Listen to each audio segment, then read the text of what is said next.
Bonjour à tous et bienvenue dans l'émission Revivaliste. Nous allons voir aujourd'hui, et sur plusieurs émissions, le don de discernement des esprits. Dans ce premier enregistrement, écoutons Franck nous parler des bases d'un solide discernement spirituel. Laissons-lui toute la place. Bonjour et bienvenue dans l'émission Revivaliste. Nous allons aborder aujourd'hui, et sur plusieurs émissions, le don de discernement des esprits. Le don de discernement des esprits est certainement l'un des dons spirituels qui suscite le plus la fascination au sein de l'Église de Jésus-Christ. Dans le cadre de séminaires sur les dons spirituels, c'est souvent celui qui revient le plus au cœur des conversations, des discussions. Il est évident que la plupart des chrétiens aspirent à plus de discernement dans leur vie spirituelle. C'est une saine aspiration. Il serait ridicule de reprocher à l'Église de rechercher les dons du Saint-Esprit. D'ailleurs, Paul exhorte l'Église à aspirer ardemment aux dons spirituels. Cependant, il est important d'enseigner sur le caractère de ce don qui est une manifestation surnaturelle, car il est trop souvent confondu avec le discernement spirituel qui fait appel quant à lui à l'intelligence spirituelle. Le don de discernement des esprits est une manifestation surnaturelle de l'esprit qui se produit dans une situation bien précise, alors que le discernement spirituel est un ensemble de paramètres auxquels se réfère l'enfant de Dieu pour juger des choses et prendre des décisions dans telle ou telle situation. Par contre, la parole de Dieu mentionne cette capacité surnaturelle produite par le Saint-Esprit dans certaines circonstances qui permet de discerner quelle est la source dans telle ou telle situation. Et elle peut revêtir des formes différentes, une source divine, angélique, démoniaque, mais aussi humaine. Nous allons lire un passage qui se trouve dans la première épître de Jean au chapitre 4, à partir du verset 1er jusqu'au verset 3. Voilà ce que déclare l'apôtre. Il nous exhorte à faire preuve d'un tel discernement, à faire preuve de discernement.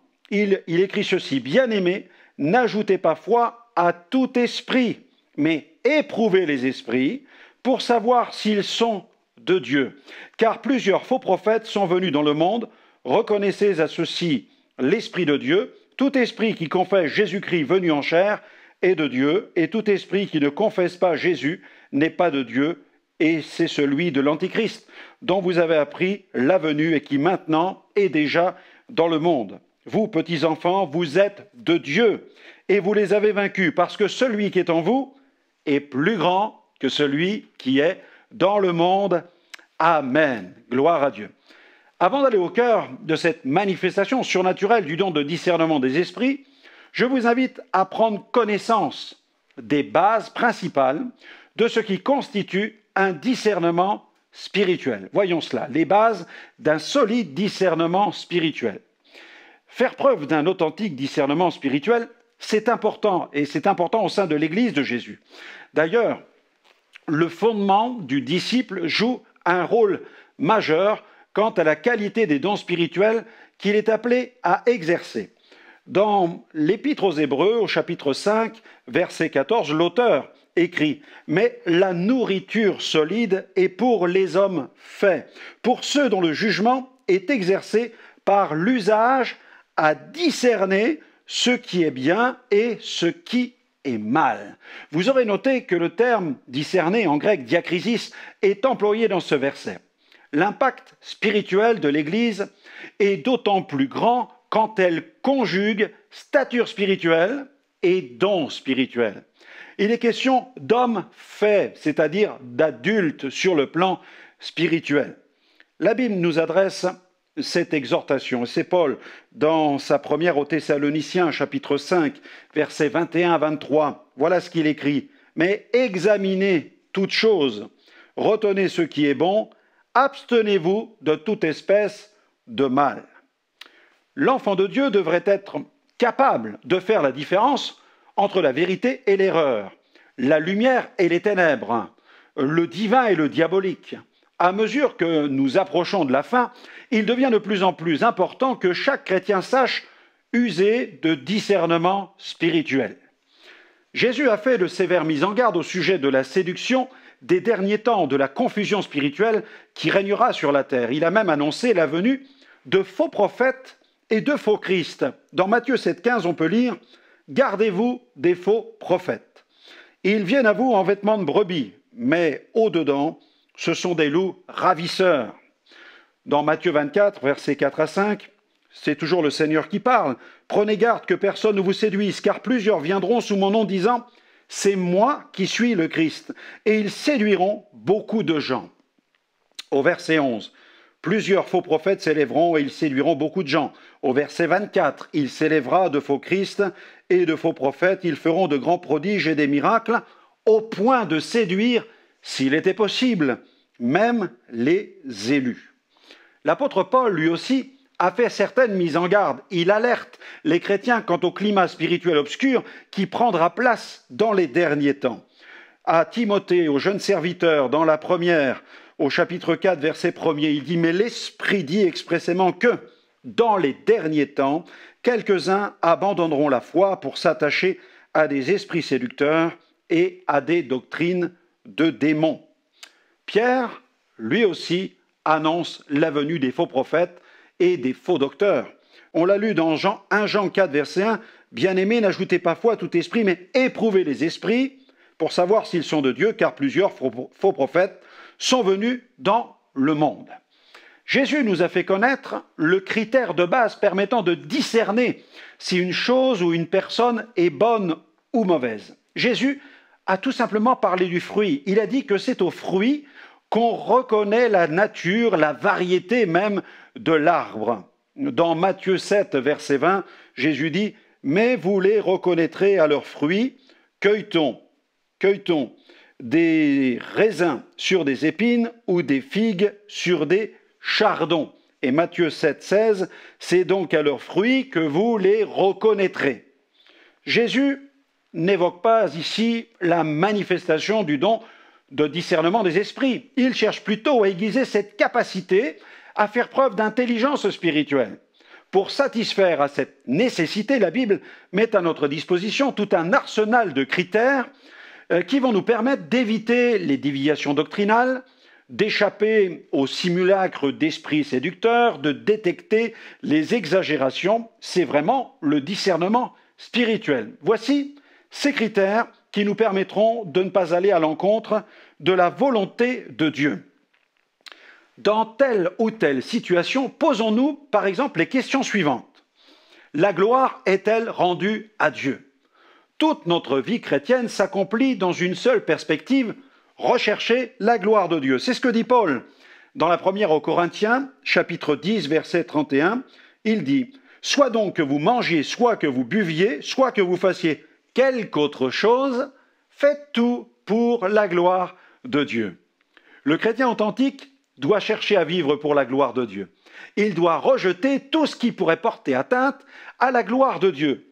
Ésaïe 42, verset 8, Dieu dit « Je suis l'Éternel, c'est là mon nom, et je ne donnerai pas ma gloire à un autre, ni mon honneur aux idoles. » Les deux passages suivants ne laissent place à aucune ambiguïté. Dans Apocalypse 4, verset 11, « Tu es digne, notre Seigneur et notre Dieu, de recevoir la gloire et l'honneur et la puissance, car tu as créé toutes choses, et c'est par ta volonté qu'elles existent et qu'elles ont été créées. » Regardez le psaume 145, verset 3. « L'Éternel est grand et très digne de louange, et sa grandeur est insondable. » Le disciple de Jésus doit s'éloigner de tout ce qui vole la gloire à Dieu. De nouvelles expériences peuvent émouvoir, de nouvelles doctrines peuvent subjuguer, mais la question fondamentale est celle-ci. La gloire de Dieu est-elle toujours au centre? Dieu est-il glorifié? Poursuivons. Une autre question, par exemple, que nous pourrions nous poser. Jésus est-il glorifié en tant que Fils de Dieu? Ça, c'est important. Vous rencontrerez une foule de gens qui croient en Jésus, le fondateur du christianisme, mais qui ne croient pas en sa nature divine, qui nient la réalité de sa mort en chair sur la croix, qui n'acceptent pas sa résurrection et encore moins son ascension corporelle dans la gloire, ainsi que sa position élevée sur le trône. De ce fait, ils nient son retour imminent, ils nient le millénium, le jugement et même la nouvelle création. Il m'est arrivé d'avoir un entretien avec quelqu'un qui affirmait être un chrétien autant que moi. mais un détail d'une importance nous divisait. Il s'agissait de la divinité de Jésus. Cet homme se vantait d'être un disciple d'Arius, un père de l'Église qui refusait de reconnaître la divinité du Christ. Cet homme croyait en fait dans un évangile humaniste. Jésus était à ses yeux un homme de bien, une éminente personnalité, mais il n'était pas le Fils de Dieu, c'est-à-dire Dieu fait homme. Croire que Jésus fut un super-homme est une idolâtrie, car jamais l'Écriture ne le présente comme un homme élevé au rang d'une divinité ou du divin. Jésus est, selon les Écritures, Dieu béni éternellement. De toute éternité, il est de nature divine et c'est lui qui a accepté de s'abaisser jusqu'à nous en se dépouillant de sa gloire et en revêtant notre parfaite humanité. Et cela sans jamais se libérer de sa nature divine. Dans le cadre de son ministère terrestre, il ne nia jamais sa nature divine. Le vrai Jésus, le Christ de Dieu, a quitté sa gloire pour marcher parmi les hommes. Il est venu comme un vrai homme ici-bas. Il a revêtu une parfaite humanité. La mission du Saint-Esprit ne consiste-t-elle pas à nous communiquer ce qui appartient à Jésus, le Fils de Dieu? C'est ainsi que le Saint-Esprit glorifie, lui aussi, le Seigneur. Évoquant le ministère du Saint-Esprit, Jésus a dit, dans Jean 16, 14, « Il me glorifiera, et il prendra de ce qui est à moi, et vous l'annoncera. » Jésus doit être au centre de toute la doctrine chrétienne. Une autre question que nous pouvons nous poser, pour avoir du discernement spirituel, est-ce conforme à la Bible? Les chrétiens de Béret étaient réputés pour leur amour de la parole de Dieu. Ils mettaient un point d'honneur à examiner les Écritures afin de vérifier si ce qui leur était enseigné était conforme à celle-ci. La connaissance biblique leur conférait du discernement spirituel. Dans Actes 17, verset 11, « Ces Juifs avaient des sentiments plus nobles que ceux de Thessalonique. Ils reçurent avec beaucoup d'empressement la parole, et ils examinaient chaque jour les Écritures pour voir si ce qu'on leur disait était exact. » Vous noterez qu'il ne s'agit pas ici de fanatiques, ni de légalistes ou de discuteurs, car il est fait mention de la noblesse de leurs sentiments. Le désir de ces chrétiens de la première heure était de mettre en pratique la parole de Dieu, car ils étaient animés d'un amour profond pour Dieu et pour sa parole. Malheureusement, certaines personnes souffrent aujourd'hui d'une maladie difficile à guérir, le légalisme. Elles se plaisent à diviser les églises. Elles passent leur temps non pas à examiner, mais à décortiquer les Écritures dans un seul but, disputer. L'amour de Dieu, du Sauveur et de son épouse, l'Église, doit toujours primer sur notre quête de perfection. L'histoire chrétienne nous montre que des sectes sont nées avec des gens qui passaient leur temps à enseigner seulement à partir de passages et de versets tirés hors de leur contexte. La saine doctrine, quant à elle, doit toujours se vérifier dans plusieurs livres de la Bible. Le thème du retour de Jésus a donné naissance à de nombreuses sectes dites apocalyptiques. Les leaders de ces sectes se sont aventurés sur le terrain de la spéculation. Ils ont donné des dates au sujet du retour de Jésus et ils se sont trompés. La Bible n'est pas un livre d'énigmes. Au sujet du retour de Christ, par exemple, la Bible nous dit ceci dans Matthieu 25, verset 13, « Veillez donc, puisque vous ne savez ni le jour ni l'heure. » Et puis dans Marc 13, 32, « Pour ce qui est du jour ou de l'heure, personne ne le sait, ni les anges dans le ciel, ni le Fils, mais le Père seul. » Soyons sages, soyons réfléchis. Paul rappelle ceci dans sa lettre aux Corinthiens, chapitre 4, verset 6, « C'est à cause de vous, frères, que j'ai fait de ces choses une application à ma personne et à celle d'Apollos, afin que vous appreniez en nos personnes à ne pas aller au-delà de ce qui est écrit, et que nul de vous ne conçoive de l'orgueil en faveur de l'un contre l'autre. » Des sectes, malheureusement, sont nées aussi à cause du mysticisme. Dans Colossiens 2,18, Paul écrit « Qu'aucun homme, sous une apparence d'humilité par un culte des anges, ne vous ravisse à son gré le prix de la course, tandis qu'il s'abandonne à ses visions et qu'il est enflé d'un vain orgueil par ses pensées charnelles. » Pour le chrétien, une connaissance globale de la parole de Dieu est indispensable. La Bible nous rappelle ceci. C'est Paul qui écrit dans sa deuxième lettre envoyée au jeune serviteur Timothée, chapitre 3, verset 16, jusqu'au chapitre 4, verset 1 à 5. Il écrit ceci. Toute écriture est inspirée de Dieu et utile pour enseigner, pour convaincre, pour corriger, pour instruire dans la justice, afin que l'homme de Dieu soit accompli et propre à toute bonne œuvre. Je t'en conjure devant Dieu et devant Jésus-Christ, qui doit juger les vivants et les morts, et au nom de son apparition et de son royaume, prêche la parole, insiste en toute occasion, favorable ou non, reprend, censure, exhorte, avec toute douceur et en instruisant, car il viendra un temps où les hommes ne supporteront pas la saine doctrine, mais ayant la démangeaison d'entendre des choses agréables, ils se donneront une foule de docteurs selon leurs propres désirs, détourneront l'oreille de la vérité et se tourneront vers les fables. Une autre question que nous pouvons nous poser, c'est n'y a-t-il pas danger à tomber dans les pièges de la chair? Voilà comment aiguiser son discernement spirituel. Devant telle ou telle situation, je dois discerner s'il y a danger pour moi à tomber dans les pièges de la chair. Paul déclare dans son épître adressée aux Galates, chapitre 5, versets 16 à 21, il écrit ceci, « Marchez selon l'esprit, et vous n'accomplirez pas les désirs de la chair.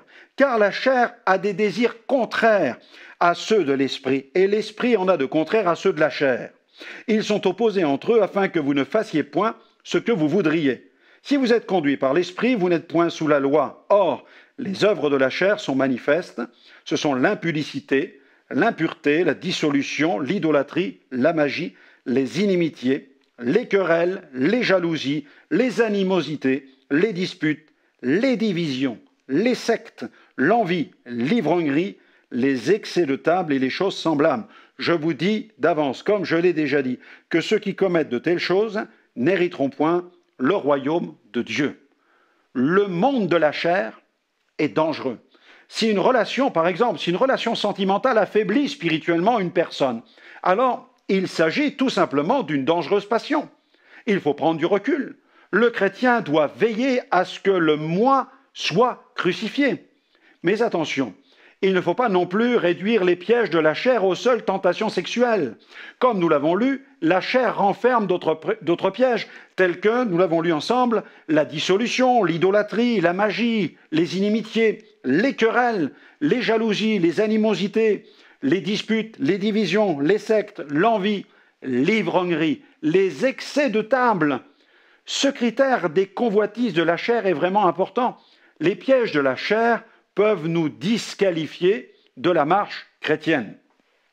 Au moment du contrôle technique, le technicien vous rappelle le nombre de points de contrôle auxquels votre véhicule va être soumis. Ces tests mettent en évidence les zones de danger du véhicule. En fonction des résultats, le propriétaire du véhicule se verra dans l'obligation de faire les réparations dans un délai déterminé et au-delà de ce délai, le véhicule sera immobilisé avec même l'interdiction de rouler. L'apôtre Jacques cherche à réveiller notre conscience quant aux risques qui pèsent sur celui qui flirte avec la chair. Croyez-vous que l'Écriture parle en vain? Voilà ce qu'il écrit. C'est avec jalousie que Dieu chérit l'Esprit qu'il a fait habiter en nous. Il accorde au contraire une grâce plus excellente. C'est pourquoi l'Écriture dit « Dieu résiste aux orgueilleux, mais il fait grâce aux humbles. Soumettez-vous donc à Dieu, résistez au diable, et il fuira loin de vous. Approchez-vous de Dieu, il s'approchera de vous. Nettoyez vos mains, pécheurs. Purifiez vos cœurs, hommes irrésolus. Sentez votre misère. Soyez dans le deuil et dans les larmes. Que votre rire se change en deuil et votre joie en tristesse. Humiliez-vous devant le Seigneur, et il vous élèvera. Ne parlez point mal les uns des autres, frères.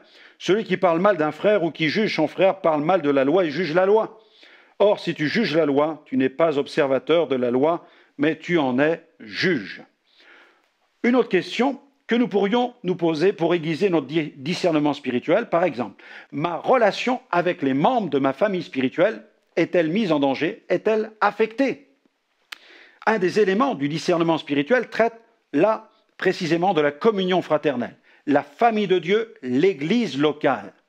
La tentation de vouloir abandonner son assemblée touche plus de personnes que nous le pensons. Le diable sert toujours les mêmes plats, il ne craint pas de les réchauffer. La vie dans l'Église locale a de bons côtés, mais elle peut réserver parfois des mauvaises surprises. Cependant, elle n'en demeure pas moins une volonté de Dieu. Alors l'ennemi guette le moment de faiblesse, les instants de doute, et il invite le chrétien qui est amer, déçu, frustré, à aller voir ailleurs. L'herbe est toujours plus verte dans le champ d'à côté. Certains sont tombés dans ce piège de graviter autour des églises locales d'une même ville, pensant trouver de meilleurs chrétiens dans l'église d'en face. Malheureusement, très vite, ils découvrent que chaque église a ses problèmes. Alors que font-ils? Ils continuent à tourner tels des satellites en orbite. Et heureusement, il arrive quand même que certains reviennent sur Terre. Le danger pour ces chrétiens butineurs, c'est qu'ils finissent par s'épuiser, rétrograder et tomber dans la confusion. Le loup épie le moindre faux pas de la brebis qui s'éloigne du troupeau. Il ne perd pas de temps avec celle qui est au milieu du troupeau et qui se tient à côté du berger. Il est à l'affût de la brebis perdue, celle qui est malade et qui se tient à la traîne. Attention, le chrétien qui se tient à l'écart risque gros. Il risque de passer à côté du retour de Jésus. Je vous invite donc à méditer sur la parabole des vierges sages et des vierges folles. Les vierges sages ne furent pas prises au dépourvu car elles prirent soin de maintenir leur lampe allumée. Elles avaient gardé suffisamment d'huile dans des vases. Les vierges folles, quant à elles, n'ont pas veillé sur leur réserve d'huile. Elles ont été surprises par ce retour soudain. Veillons à ne pas nourrir dans notre cœur un esprit de critique, de l'animosité contre les frères et sœurs. Bon nombre de chrétiens ont fait naufrage à cause, tout simplement, de l'amertume. L'auteur de l'épître aux Hébreux nous rappelle ceci dans Hébreux 12:15, « Veillez à ce que nul ne se prive de la grâce de Dieu, et à ce qu'aucune racine d'amertume poussant des rejetons ne produise du trouble, et que plusieurs n'en soient infectés. » L'amour de Dieu est le ciment de la communion fraternelle. Dans 1 Jean 4,7, Jean nous dit ceci, « Bien-aimés, aimons-nous les uns les autres, car l'amour est de Dieu, et quiconque aime est né de Dieu et connaît Dieu. » Voyons encore un autre point. Le monde serait-il en train de posséder ma vie? Voilà une question que nous pouvons aussi nous poser pour aiguiser notre discernement spirituel. Quelles sont les priorités que je donne à Dieu dans ma vie? Quelle place a-t-il dans ma vie? Fait-il partie intégrante du fonctionnement de ma vie quotidienne, de mes projets, de ma vie familiale, de mon développement personnel, professionnel? J'ai été créé pour Dieu et Dieu a une destinée glorieuse pour moi. Si les affaires de la vie ne laissent plus aucune place à Dieu dans la vie du chrétien, alors il est gravement en danger. Dans un tel cas, c'est le monde, c'est-à-dire l'esprit du monde, qui a repris les commandes de sa vie. Mais un vrai discernement spirituel préservera toujours l'enfant de Dieu de ce genre de situation. Il éveillera suffisamment sa conscience pour qu'il tranche. Paul nous rappelle ceci dans 2 Timothée 2,4. « Il n'est pas de soldat qui s'embarrasse des affaires de la vie s'il veut plaire à celui qui l'a enrôlé. » Et puis Jésus dit dans Matthieu 6, 24, « Nul ne peut servir de maître, car ou il haïra l'un et aimera l'autre, ou il s'attachera à l'un et méprisera l'autre. Vous ne pouvez servir Dieu et Mammon. » L'apôtre Jean est très clair aussi sur cette question. Dans 1 Jean 2, versets 15 à 16, il dit « N'aimez point le monde, ni les choses qui sont dans le monde. Si quelqu'un aime le monde, l'amour du Père n'est point en lui. Car tout ce qui est dans le monde, la convoitise de la chair, la convoitise des yeux, l'orgueil de la vie, ne vient point du Père, mais vient du monde. » Ainsi, face aux convoitises du monde, tout disciple doit se poser cette simple question. Suis-je dirigé par l'esprit de la croix ou par les standards qu'impose le monde? Une autre question que l'on peut se poser. Est-ce que le péché ne serait pas en train de se coucher à ma porte? Attention, car tout ce qui affaiblit notre haine du péché est un danger pour notre vie spirituelle. Billy Sunday, l'évangéliste, a écrit « Soit tu domines sur le péché, ou c'est le péché qui domine sur toi. » Et il ajoute « Je frapperai le péché du pied tant que j'aurai un pied, je frapperai le péché du poing tant que j'aurai un poing, je frapperai le péché de la tête tant que j'aurai une tête. » Et il écrit encore « Le problème aujourd'hui, c'est que l'homme traite le péché comme un magnifique gâteau alors qu'il devrait le traiter comme un dangereux serpent. » Jésus a marché dans notre monde décadent et pourtant, il s'est gardé pur et il s'est maintenu dans une parfaite sainteté. Nous lisons à son sujet dans l'Épître aux Hébreux, chapitre 1er, verset 9, et c'est une parole prophétique qui concerne Jésus. « Tu as aimé la justice et tu as haï l'iniquité, c'est pourquoi, ô Dieu, ton Dieu, t'a oint d'une huile de joie au-dessus de tes égaux. » Dieu éprouve de la haine à l'égard du péché. Et la parole de Dieu nous exhorte à ne pas faire de compromis. Veillons donc sur notre cœur, gardons notre cœur dans une totale pureté. Romains 6, 19. « Je parle, dit Paul, à la manière des hommes, à cause de la faiblesse de votre chair, de même donc que vous avez livré vos membres comme esclaves à l'impureté et à l'iniquité pour arriver à l'iniquité. Ainsi maintenant, livrez vos membres comme esclaves de la justice. Pourquoi? Pour arriver à la sainteté. » Alors développons, aiguisons, en respectant ces différents points, notre discernement spirituel. Et nous allons poursuivre cette étude en découvrant ce discernement surnaturel au travers des dons du Saint-Esprit et en traitant du don de discernement des esprits. Que Dieu vous bénisse. Merci à toi, Franck, pour tous ces critères du discernement spirituel qui nous permettront de ne pas aller à l'encontre de la volonté de Dieu. À très bientôt pour une deuxième émission. Franck, dans cette série de livres sur le Saint-Esprit, je vois ce titre, le don de discernement des esprits. Peux-tu nous en dire plus? Eh bien oui, c'est un don spirituel qu'il ne faut pas confondre avec le discernement spirituel dont chaque chrétien doit faire preuve. Le don de discernement des esprits est une manifestation surnaturelle de l'esprit qui se produit dans une situation bien précise. C'est un don de révélation. Alors, il permet de discerner quoi exactement? Il permet de discerner les sources qui sont actives dans certaines situations. S'agit-il de l'Esprit de Dieu? S'agit-il des démons, de l'esprit humain ou d'agents des ténèbres, etc. Et qui peut recevoir ce don? Les dons spirituels sont le privilège des rachetés. Si quelqu'un a véritablement reçu Jésus comme sauveur, il peut aspirer au don spirituel. Et est-ce que ce don est utile dans le domaine de la délivrance des personnes tourmentées?